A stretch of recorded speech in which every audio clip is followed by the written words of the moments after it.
बड़े सीनियर ते बुजुर्ग जट देवीदार गुजर साहब आ रहे ने अपना इलाका अपना चैनल अपने अंदाज दे नाल शो कराण दे देखियो जरूर।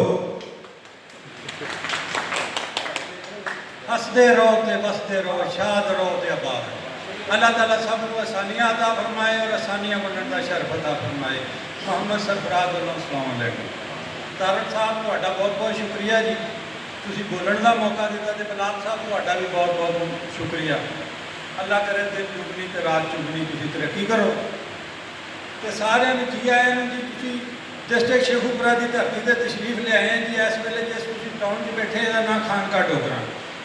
ये तरीक 500 साल तो ज़्यादा पुरानी है। इत्थे हाजी साहब की दीवान साहब की दरगाह है जी, जिन्हों के नाम से खानका डोगरा बनया।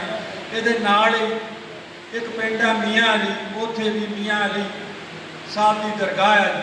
मियाँ अली के बारे ये कहा जाता कि मुगलों के तो भी पहले इस धरती का दारुल खिलाफा रहा। उत्थे थे है यानी पुराना टिब्बा जिथे हजे भी बारिश पवे तो सैकड़िया साल पुराने सिक्के ते नवादरात जिहड़े मिलते हैं।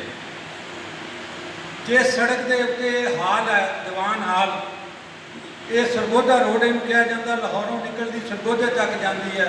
ये बारे है कि शेर शाह सूरी ने यह सड़क बनाई सी। बाकी इस इलाके का तारक साहब ने दस ही दिता है। ये चौलों की धरती है जी। दुनिया की मशहूर जोड़ा चौल है ये इसी खिते का है, गुजरांवाला सियालकोट शेखुपुरा का। मेरा नाम मोहम्मद सरफराज, तुसी सुन ही लिया जी। चैनल मेरा मेरे पिंड के नाम से है जी, चक 171 जोड़ा मर्जी लिखे तो वह आ जाता जी।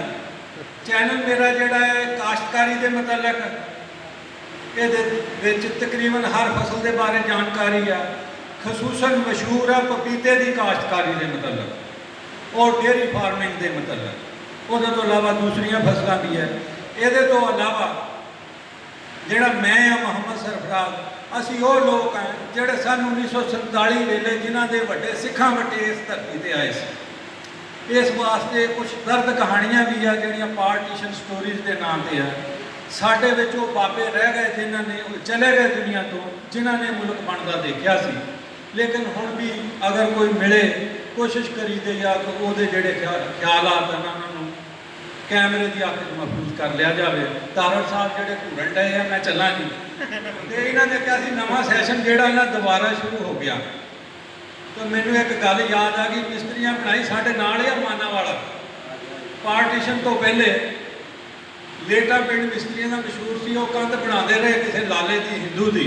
शाम जो गो पट्टी तो कंध टह गई। लाले ने तो बोलना ही सी, तो सब कुछ सरमाया गया। वह कहता लाला बड़ी टह टह ना कर, तेरी तू गई मेरी झाड़ के। पाकिस्तान जिंदाबाद, अफवाज पाकिस्तान जिंदाबाद। अस्सलाम वालेकुम रहमतुल्लाह।